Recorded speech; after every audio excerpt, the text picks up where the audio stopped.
আসসালামু আলাইকুম। খুবই কষ্ট নিয়ে আপনাদের সামনে একটা ভিডিও করতে আসছি। সেটা হচ্ছে ৭০ বছরের একজন বৃদ্ধ এই দেশে নিরাপদ না।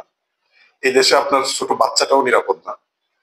এই যে বৃদ্ধ একজন মহিলা, উনার বয়স ৭০ বছরের উপরে। উনি বারবার বলতেছে আমার বয়স ৭০ বছরের উপরে, বাবা আমাকে ছেড়ে দাও।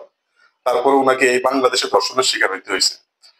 কথা পরে বলবো, আগে চলুন ভিডিওটা দেখে আসি। ডাক্তারি চিকিৎসা করতে হবে তো। আমি বুড়ো মানুষ বাবা, দেখো দেখো বাবা, আমি বুড়ো মানুষ।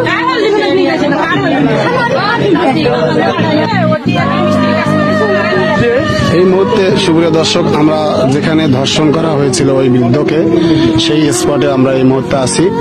আপনারা দেখতে পাচ্ছেন না, এই যে দেখেন, এখানেই ধর্ষণ করা হয়েছিল সেই বৃদ্ধকে।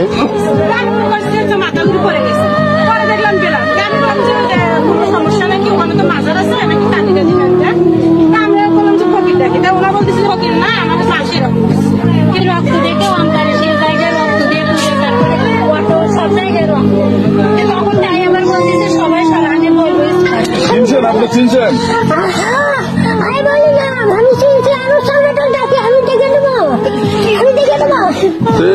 হাত পতলা করলো না, পাঠালো না।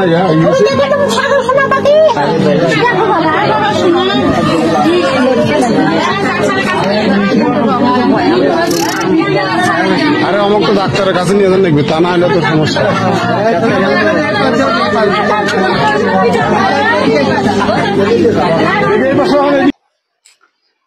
আপনি এমন একটা দেশে বসবাস করতেছেন যেখানে একজন ৭০ বছরের বয়স্ক মহিলাও নিরাপদ না। আমরা কেউই নিরাপদ না ভাই। প্রত্যেকটা ফ্যামিলি আছে একটা টেনশনের মধ্যে। এই রাষ্ট্র আমাদেরকে নিরাপত্তা দিতেই পারতেছে না। এই রাষ্ট্রটা সম্পূর্ণভাবে ব্যর্থ হয়ে গেছে। দেখেন, আজ পুলিশের কোনো ভূমিকা নেই। পুলিশকে ফোন করলেও পুলিশ আসতে চায় না। পুলিশের কাছ থেকে পাওয়ার নিয়ে নেওয়া হয়েছে। রাস্তাঘাটে বের হওয়া যায় না। এই দেশটা তো এমন ছিল না রে ভাই। আমি রাজনীতিবিদদের কাছে, রাজনৈতিক দলের কাছে রিকোয়েস্ট করতেছি, আপনারা এই দেশটাকে পারলে নিরাপত্তা দেন, নতুবা আমাদেরকে বলেন যে তোমরা সবাই চলে যাও এই দেশ থেকে, আমরা চলে যাবো। আপনি শুধু ঘোষণা দেন যে তোমরা এই দেশ থেকে চলে যাও, এই দেশে আমরা নিরাপত্তা দিতে পারবো না। দেখেন, ২ মাসের মধ্যে মানুষ থাকবে না। একটা বাচ্চার নিরাপত্তা নাই, একটা ফ্যামিলির নিরাপত্তা নাই, কোথাও কোনো নিরাপত্তা নেই। তাহলে এখানে থাকবো কেন? আজ ওনার সাথে এটা ঘটছে, কাল যে আমার সাথে ঘটবে, এর কোনো নিরাপত্তা আছে? এই রাষ্ট্রটা এমন ছিল না। আমরা একটা সুন্দর রাষ্ট্র চাই।